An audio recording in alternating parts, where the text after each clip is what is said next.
नमस्कार मित्रांनो, auto Maggi YouTube चॅनलवर आपल्या सर्वांचे सहर्ष स्वागत. तर आपल्याबरोबर आहे आता एक इलेक्ट्रिक रिक्षा जी बजाजची आहे, गोगोची. तर आपण त्याचा फीडबॅक घेणार आहे. ती रिक्षा कशी आहे, रिक्षावाल्यांनी घेतली पाहिजे की नाही घेतली पाहिजे, त्याच्या अडचणी काय आहे, चार्जिंगला किती वेळ लागतो, किती बिझनेस करू शकतो. तर आपण प्रत्यक्ष हे आपल्यावर रिक्षावाले दादा आहेत, तर त्यांना आपण प्रत्यक्ष विचारणार आहे काय प्रॉब्लेम येतो. आता त्यांना किती वर्ष झाले घेऊन, किती महिने झाले गाडी घेऊन, ते कसे चालवतात, किती बिझनेस करतात आणि काय काय त्यांना प्रॉब्लेमला फेस करावं लागतं. तर चला आपण त्यांना एकदा विचारू. नमस्कार दादा. नमस्कार सर. काय नाव तुमचं? सुधाकर विठ्ठल आवळे. कधी घेतली गाडी तुम्ही? साधारण दिवाळीच्या अगोदर घेतली मी. दिवाळीच्या अगोदर म्हणजे आता एक 5-6 महिने झाले. नाही, तिसरा महिना आता चालू आहे. तिसरा महिना. हा, तिसरा महिना चालू आहे. तर कशी काय घेतली गाडी तुम्ही? तुम्हाला इलेक्ट्रिकच गाडी का घ्यावी वाटली? इलेक्ट्रिक गाडीबद्दल बघायला गेलं तर मला नॉलेज होतं, त्याच्यामुळे मी गाडी घेतलेली. थोडंफार ड्रायव्हिंगचं नॉलेज होतं, त्याच्यामुळे मी गाडी घेतली. अच्छा, तुम्हाला काय फरक वाटतो सीएनजी आणि इलेक्ट्रिक रिक्षामध्ये? सीएनजी आणि इलेक्ट्रिक मध्ये फरक जो आहे तुम्हाला म्हणजे बघायला गेलं तर पैसे सेव्हिंग होतात.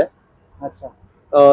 सीएनजीला प्रत्येक दिवसाला 300 रुपये वगैरे इन्व्हेस्ट करायला लागत होते. त्याच्यामध्ये काही इन्व्हेस्ट वगैरे करायला लागत नाही. इलेक्ट्रिसिटीमुळे 100 रुपये फक्त पर डेचा खर्च होतो माझा. या गाडीला चार्जिंगला किती वेळ लागतो? साधारण 4.5 तास लागतात. 4.5 तास. 0 to 100 मध्ये. धंद्याचा तेवढा वेळ पण बुडतो 4.5 तास. नाही, 4.5 तास. मी बघायला गेलं तर माझी गाडी जी आहे ती बघायला गेलं तर ॲव्हरेजची गाडी आहे. म्हणजे मी एकदा संध्याकाळी जर का चार्ज केली तर मला दिवसभर पुरते ती, आणि त्याच्यानंतरही पण थोडीफार बॅटरी पुरते मला. पुरते म्हणजे तुम्ही रात्री लावत असाल? रात्री लावतो, सकाळी डायरेक्ट फ्रेश मोड मध्ये धंद्याला. फ्रेश मोड मध्ये धंद्याला. ते यार इलेक्ट्रिक रिक्षाचे फायदे काय आहेत किंवा तोटे काय आहे, काय सांगू शकाल काय याच्याबद्दल? तोटे तर अजूनपर्यंत तरी भेटले नाहीत मला बघायला गेले तर. पण फक्त हलकी गाडी असल्यामुळे जराशी जम्पिंग करते गाडी. अच्छा. बस, बाकीचा काय हे नाहीये, इश्यू नाहीये. गाडी नवीन आहे सध्या, त्याच्यामुळे काय प्रॉब्लेम येत असेल? हा, नवीन तर आहे बघायला गेलं तर, पण एवढा आता तरी काय प्रॉब्लेम नाहीये सध्या तरी. गाडी कशी आहे बजाजची गोगो? टकाटक एकदम. पहिल्यांदा गाडी ऑन केली. ती गाडी ऑन केल्यावर क्लस्टर मध्ये एन हा न्यूट्रलचा सिम्बॉल दिसतोय. अच्छा. न्यूट्रलचा सिम्बॉल दिसल्यानंतर तुम्ही डायरेक्ट ह्या बटनांकडे येत आहे. हा न्यूट्रलचा सिम्बॉल आहे. हा डी म्हणजे ड्राईव्ह मोड आहे, एम म्हणजे मॅक्सिमम मोड आहे, आणि आर म्हणजे हा रिव्हर्सचा मोड आहे. तर न्यूट्रल तुम्हाला माहितीच आहे काय येतो. ड्राईव्ह मोड मध्ये तुमचा मॅक्सिमम स्पीड हा तो 42 पर्यंत जातो, आणि मॅक्सिमम स्पीड हा पॉवर मोड बघायला गेलं तर हा 55 पर्यंत जातो. 54 ते 55 पर्यंत जातो. आणि रिव्हर्स जो नॉर्मल जसा असतो त्याप्रमाणे रिव्हर्स वगैरे जातो. हे बटनांचं विश्लेषण झालं. बरोबर. बघायला गेलं तर इथे ऑनचं बटन दाखवलेलं आहे, लाईट राईट लेफ्ट वगैरे इंडिकेटर वगैरे दाखवलेलं आहे. त्याच्या क्लस्टर मध्ये पण वगैरे दिसतं. पुढचं अप्पर डिपर साठी बटन दिलेलं आहे, अप्पर बटन वगैरे. इकडे ऑन ऑफ. इथे वायफरचं बटन दिलेलं आहे, वायफर ऑन, वायफर ऑफ. आणि याच्यामध्ये हेडलाईट आपला चालू किंवा बंद वगैरे करण्याचं हे दिलेलं आहे. स्टार्ट करताना चावी काय फिरवावं लागते का? नाही, फक्त नुसती चावी ऑन करायची. ऑन केली की चालू झाली. पण ही चालू झाल्यानंतर आपल्याला ड्राईव्ह मोड वगैरे टाकायचं असेल तर आपण ड्राईव्ह मोडला जाऊ शकत नाही डायरेक्ट. अच्छा. तर याला ब्रेकचं सेन्सर दिलेलं आहे. ब्रेकचं सेन्सर आपण पाय दिल्यानंतर त्याला सेन्सर वगैरे भेटल्यानंतर आपला ड्राईव्ह मोड हा डी मध्ये गाडी जाते. अच्छा. आणि डी मध्ये गेल्यावर ही गाडी आपली स्टार्ट झालेली आहे आता सध्या. हे बघा, साधारण ही चालू झालेली आहे. ड्राईव्ह मोड मध्ये चालू झालेली. अजून काय याच्यामध्ये वेगळं? अजून चार्जिंग साठी त्यांनी 12 व्होल्टचं डीसी दिलेलं आहे. त्याच्यानंतर इथे एक चार्जरचं USB कॉर्ड साठी दिलेलं आहे. 2 बॉक्स, एक ग्लो बॉक्स दिलाय, एक पॅकवाला दिलाय, एक ओपन वाला दिलाय. त्याच्यानंतर हे पार्किंग लाईट्स वगैरे दिलेले आहेत, आणि एक एक्स्ट्रा बटन वगैरे दिलेलं आहे त्यांनी, की तुम्ही कोणत्याही गोष्टीला उपयोग करू शकता. सर्व सीएनजी सारखंच आहे. हँड ब्रेक दिलेला आहे त्यांना, तोही पुढे दिलेला आहे हँड ब्रेक त्यांनी. अच्छा. तर हे सीट वगैरे उत्तम आहे बसण्यासाठी वगैरे, मोठे. बरोबर. आता मी तुमच्या शेजारी बसलो होतो. कम्फर्टेबल सीट आहे. कम्फर्टेबल सीट आहे. पाठच्या पॅसेंजरला पण कम्फर्टेबल आहे, आणि पुढच्या ड्रायव्हरला पण कम्फर्टेबल आहे. गाडी पण मोठी आहे एकदम. हे बघा, स्पेशियस गाडी आहे. तुम्हाला पॅसेंजरचं सामान वगैरे पण राहू शकतं असं, जे सामानासकट पॅसेंजर आरामात बसू शकतो एवढं जागा आहे गाडी.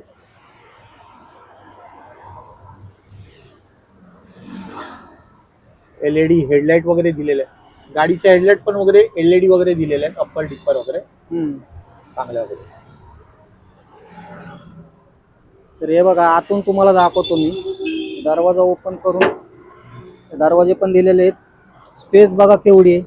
4 माणसं तर आरामात बसू शकतात, एवढी मोठी स्पेस आहे. मागे डिक्की वगैरे मोठी आहे. मस्त गाडी. इलेक्ट्रिक गाडीचा तुम्ही विचार करू शकता.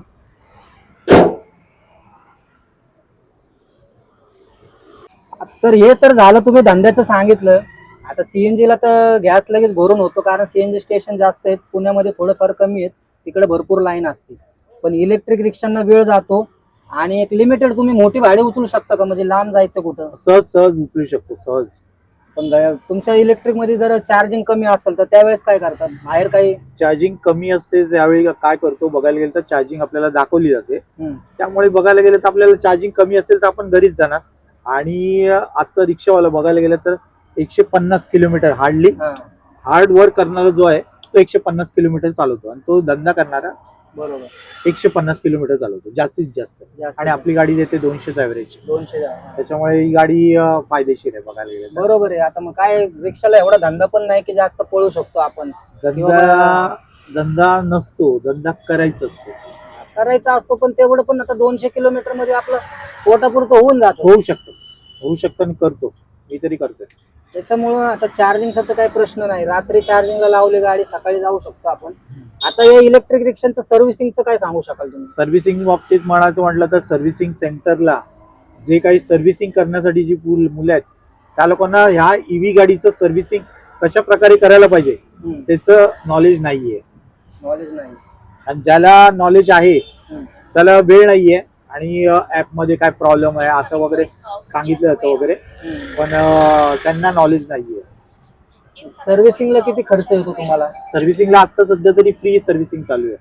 फ्री सर्व्हिसिंग चालू आहे. तिसरी सर्व्हिसिंग झाली माझी. इलेक्ट्रिक रिक्षाला सर्व्हिसिंग मध्ये काय काय करतात ऍक्च्युली बघायला गेलं तर टायर रोटेशन इथं आलं, त्याच्यानंतर गेअर ऑइलचं 1 लिटरचा डब्बा वगैरे चेंज केला होता. पहिल्या सर्व्हिसिंगला त्यांनी 1 लिटर ऑइल चेंज केलं. त्याच्यानंतर त्यांनी सांगितलं की 1 लाख झाल्यानंतर आता परत दुसरा डब्बा टाकायचा वगैरे 1 लिटरचा. तर हे खरं आहे का खोटं आहे का मलाही नाही माहिती, पण हे मलाही नाही नॉलेज नाही. ह्या लोकांनी दिलं पाहिजे होतं ऍक्च्युली नॉलेज, किंवा घेतलं पाहिजे होतं मी घ्यायच्या अगोदर, पण ते नॉलेज अजूनपर्यंत तरी मला पूर्णपणे माहित नाहीये. गेअर ऑइल असते गाडीत? गेअर ऑइल आहे, इंजन ऑइल नसेल. इंजन ऑइल आहे. अजून काय काय करतात गाडीमध्ये? फक्त एवढंच? टायर रोटेशन चाललंय गाडीचं, आणि बघायला गेलं तर बॉडी फिटमेंटचे नटबोल्ट टाईट करतात आहे. अच्छा. बाकी नाही. ग्रीसिंग करत आहेत. ग्रीसिंग करत नाही. ग्रीसिंग करत नाहीयेत. ऑइल नसते. ऑइल फक्त पहिल्या सर्व्हिसिंगला चेंज केलं, आताही नुसतं वॉशिंग वगैरे करून दिली, नटबोल्ट वगैरे सगळे टाईट करून दिले. दरवाजे बघायला गेलेत, आणि गाडीचा काचकूच आवाज येतोच. अच्छा. तर गाडी घेण्यासाठी काय काय डॉक्युमेंट वगैरे लागतात, आणि गाडीची किंमत किती आहे ऍक्च्युली, आणि कॅश मध्ये किती, आणि हप्त्यावर किती मध्ये जाते? बघायला गेलं तर आता गाडीची किंमत बघायला गेलं तर 498 म्हणून सांगितली आहे. त्याच्यामध्ये सबसिडी वगैरे त्यांनी सांगितली आहे. ही सबसिडी जर का पकडली तर 4,22,000 रुपये ही गाडीची प्राइस आहे कॅश मध्ये, ऑन रोड प्राइस. आणि जर का लोन वर घेतात तर लोनचं तुम्ही जसं डाऊन पेमेंट वगैरे करतात त्याप्रमाणे तुमची गाडीची कॉस्ट वगैरे वाढेल. त्याच्यानंतर तुम्ही कोणत्या बँकेतनं लोन घेताय हे त्याच्यावर ठरतं की बाबा किती पर्सेंटेजनी लोन दिलं जाते, त्याच्यात तुमचे पर्सेंटेज किंवा व्याज दर वाढेल. बरोबर. फायनान्स वगैरे करतात किंवा बँकेतनं करतात. आणि गाडीला डॉक्युमेंट वगैरे काय लागतं? गाडीला डॉक्युमेंट्स वगैरे बघायला गेलं तर याला परमिट नाहीये. लायसन आणि बॅच लागतात, परमिटची गरज नाहीये. आणि सांगायचं म्हणजे लोन रहिवासी दाखला वगैरे लागेल, उद्यम आधारचं हे काढावं लागेल, कार्ड काढावं लागेल, आधार कार्ड पॅन कार्ड वगैरे लागेल. बस त्याच्या व्यतिरिक्त नाही काय. अजून तरी इलेक्ट्रिक गाडीमध्ये, ह्या गाडीमध्ये काही प्रॉब्लेम नाही, नवीन असल्यामुळे. गाडी जुनी होईल त्याच्यानंतर आपल्याला प्रॉब्लेम कळेल की काय प्रॉब्लेम आहे नक्की, आणि किती खर्च येतो. बॅटरीची किंमत तुम्हाला माहिती नाहीये गाडीची किंमत. बॅटरीची किंमत नाही माहिती. माझ्या मते 1 लाखाच्या पुढेच आहे. पुढेच आहे. म्हणजे तुम्हाला वॉरंटी किती दिली बॅटरी? वॉरंटी बघायला गेलं तर यांनी 5 वर्षाची वॉरंटी दिली आहे. किलोमीटरचा हिशोब मग म्हणायला म्हटलं तर 1,20,000 दिले आहे. अच्छा. Replacement direct? रिप्लेसमेंट वगैरे त्याच्यामध्ये काय खराबी झाली तर 5 वर्षाच्या आत. अच्छा, हा चांगला पॉईंट आहे. 5 वर्षात तर बॅटरी बदलून तरी देतात. आता नेमकं खरं काय खोटं काय आता ते शोरूमला आपल्याला जेव्हा बॅटरी खराब होईल शोरूमला गेल्यावर कळेल कळेलच. की देतात का नाही देत. हा एक लय मोठा प्रॉब्लेम आहे. कारण सांगताना प्रत्येक जण आपलं कसं आहे मार्केटिंग करताना एखादी वस्तू विकायची तो विकतो कशी पण, पण एखादी विकल्यानंतर परत ते प्रॉब्लेम अवघड आहेत ते. चला धन्यवाद, तुम्ही एवढी आम्हाला वेळ काढून माहिती दिली इलेक्ट्रिक रिक्षाबद्दल. आपल्या रिक्षावाल्यांना जी माहिती पुरवली त्याच्याबद्दल खूप खूप आभार आहे. थँक्यू. आणि असंच आपल्या रिक्षा बांधवांना पण सहकार्य करत जावा की इलेक्ट्रिक रिक्षाबद्दल काय त्यांना माहिती देता येईल त्याच्याबद्दल सांगत जावा की घ्यावी का नाही घ्यावी. आपल्या व्हिडिओच्या माध्यमातून तर तुम्ही सांगितलंच इलेक्ट्रिक रिक्षा घ्यावी का नाही. रिक्षावाल्यांना आता आपल्या व्हिडिओ मधून कळालं असेल की बाबा घ्यायची का नाही घ्यायची. बरोबर. आता हा जो ज्याचा त्याचा प्रश्न आहे. आता इलेक्ट्रिक रिक्षा सीएनजी रिक्षापेक्षा पण महाग पण आहे आणि चार्जिंगला पण वेळ लागतो. आणि ठीक आहे चार्जिंगचे पण पैसे वाचतात आता आपले चार्जिंग केल्यामुळे. ऍव्हरेज जास्त आहे गाडीचा. सीएनजी ला 350-400 जाण्यापेक्षा इकडे 50-100 रुपये मध्ये चार्जिंग होऊन जाते. ऍव्हरेज पण चांगला आहे गाडीला आणि गाडी एकदम स्मूथ आहे. गाडी अशी चालू झालेली पण कळत नाही. आवाज बिलकुल येत नाही.